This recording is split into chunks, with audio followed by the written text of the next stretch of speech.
हर हर महादेव, देवों के देव महादेव के चरण में प्रणाम करता हूँ। दुर्गा माँ के चरण में प्रणाम करता हूँ। सरस्वती माँ के चरण में प्रणाम करता हूँ। गणेश भगवान के चरण में प्रणाम करता हूँ। गुरु भाई गुरु बहनों के चरणों में प्रणाम करता हूँ।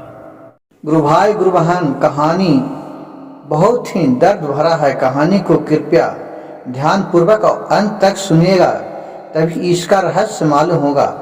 कहानी एक बेटी का है जो किए भी जब समय साथ नहीं देता है तो भोलेनाथ उस बेटी के पास किस रूप में आए, इसका चर्चा इस कहानी में आपको मिलेगा। और इस कहानी से बहुत कुछ सीखने को मिलेगा कि जिसका कोई नहीं होते हैं उसका भगवान होते हैं। किस रूप में कब आते हैं जिसका कोई भी नहीं जानता है, ये सभी के साथ बीतता है।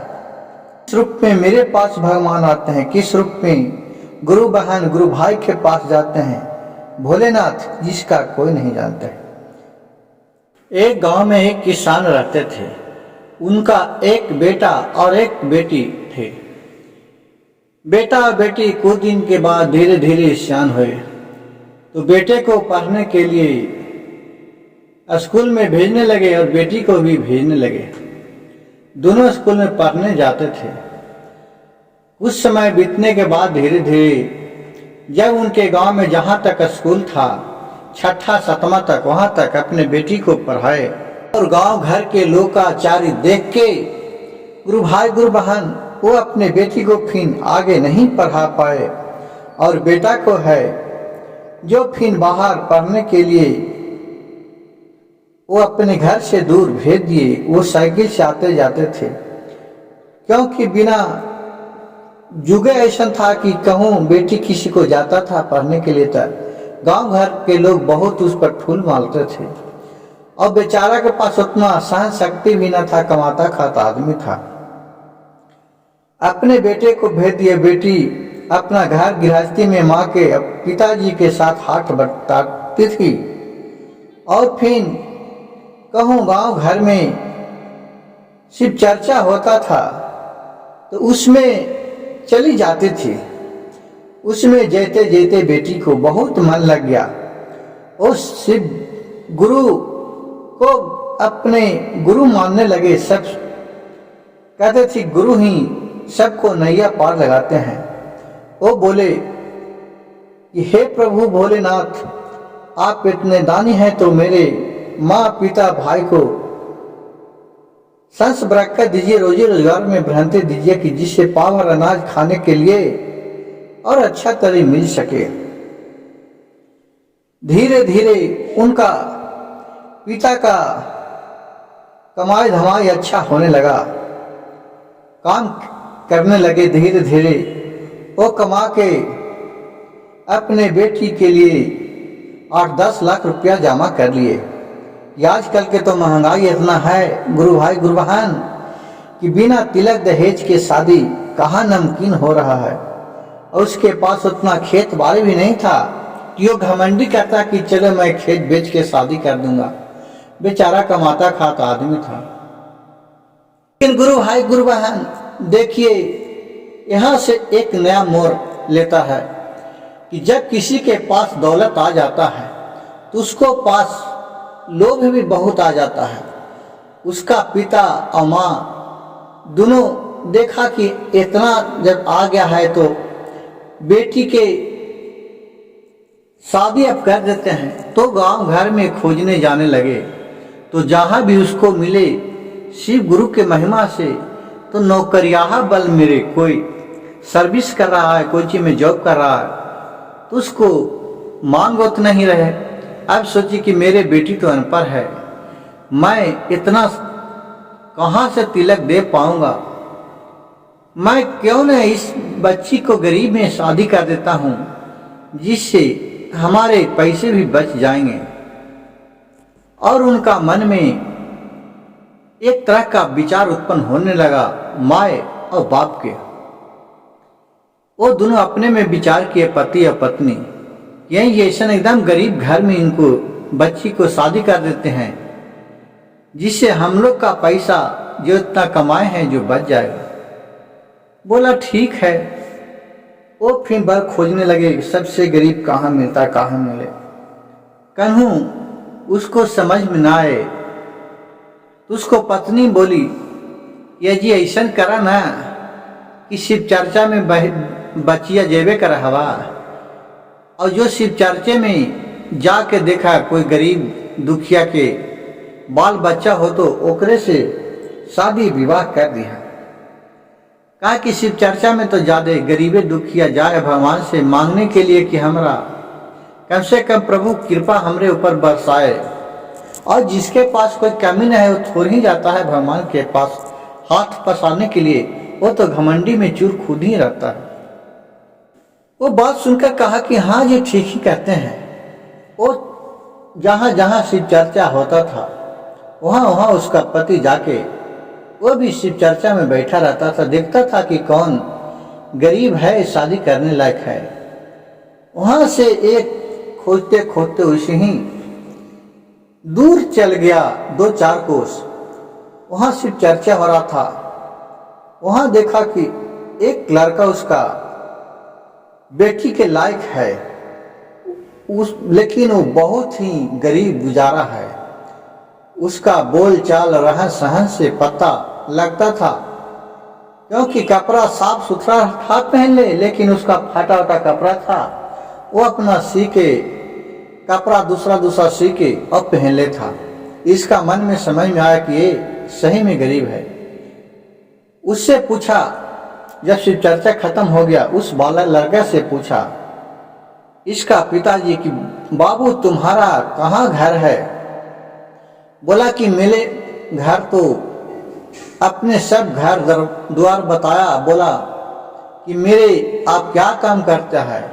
बोला कि मैं तो कुछ भी नहीं करता हूँ, मैं तो जहाँ जहाँ शिव चर्चा होता है वहाँ वहाँ जाता हूँ, और जो यही से पर प्रसादी मिलता है उससे ले जाकर मैं अपने माँ और पिताजी के देता हूँ कुछ, और वही खाता हूँ।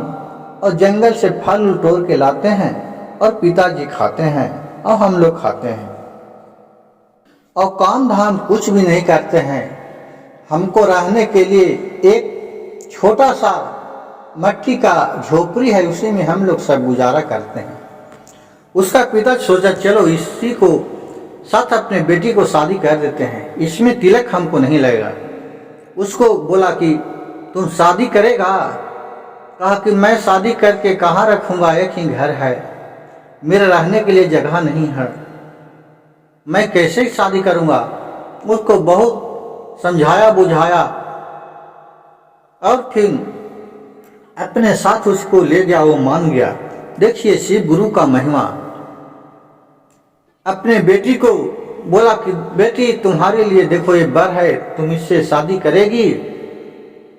लेकिन जब वो लड़की देखती थी तो उस लड़का बहुत सुंदर और खूबसूरत और राजकुमार जैसा लगता था, लेकिन जब लोग देखते थे तो उसको नजर में वो बहुत ही गरीब और लाचार लड़का लगता था। कहा कि हाँ पिताजी आप जिसके साथ भी हाथ धरा दीजिएगा मैं तो उसी के साथ चला जाऊंगी। और फिर उसके साथ शादी विवाह करके और बेटी को विदागी कर दिया। और जे उसका एक भाई भी था, वो बम्बे में जॉब कर रहा था, लेकिन वो भाई को नहीं बुलाया कि अगर भाई को उसको पिताजी सोचा कि अगर बेटे को बुलाते हैं तो शादी से इनकार कर देगा, तो मैं कहाँ से इतना पैसा लाऊंगा। चुप्पे शादी कर दिया और अपने डोली में बैठा के उसको भेज दिया बेटी को। जब रास्ते में जा रहे हैं तो रो रहा है बेटी की, हे शिव गुरु हमें क्या गलती किए कि मेरे जो भाई भी था जो मेरे साथ भी नहीं आया, कम से कम डोली के साथ तो आता है, कह के रो रहे थे।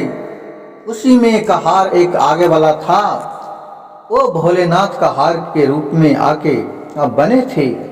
सब देखिए प्रभु भोलेनाथ की कृपा। बोले बेटी तुम क्यों रो रही हो, और डोली रख के बोले तुम क्यों रो रही हो बेटी। बोले कि बाबा क्या करें, मेरा जो भी एक भाई था वो भी मेरे शादी में नहीं आए। हमको क्या दिल में गुजरा। एक तो मेरे पिताजी जहाँ गरीब घर शादी कर दिए, मैं स्वीकार कर लिए। अब मैं क्या करूं। कहा कि ठीक है तुम्हारे भाई को बुला दें। बोले बुला दीजिएगा तो बहुत आपका आभारी रहूंगा। कही ठीक है। भोलेनाथ वहां से कहा रुको थोड़ा देरी। वहां से गए और उधर से एक मायावी उसी के भाई के तरह वो अपने गणेश भगवान को बना के भेज दिए और बोले कि जाओ इसका सारी मनोकामना पूर्ण कर देना।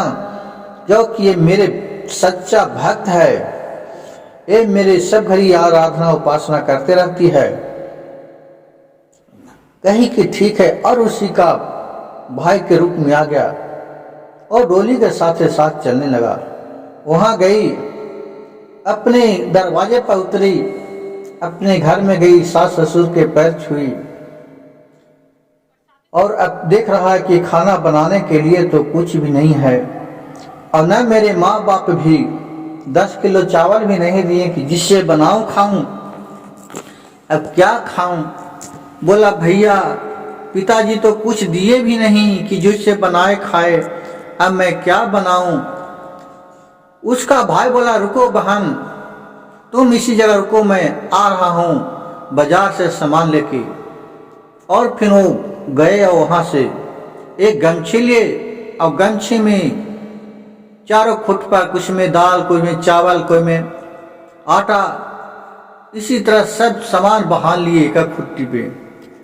आए घर और बोले बहन ये लो, ये सब तुम अपने घर के हर एक कोना में तुम जगह देख देख के रख दो और इसी में से रोज बनाना। भैया से बोले कि बहन की भैया बर्तन तो भी नहीं है। फिर उधर गए गणेश भगवान और माया का बर्तन हुआ से ले आया, मट्टी का बर्तन लाए और उसमें थोड़ा थोड़ा सब चावल, किसी में दाल, किसी में मन सब सामान रख दिए, पूरा खाना बनाने का तेल से लेके नमक तक। बोले कि भैया इसमें तो हम लोग के तो 2 टाइम के खाना भी नहीं होगा।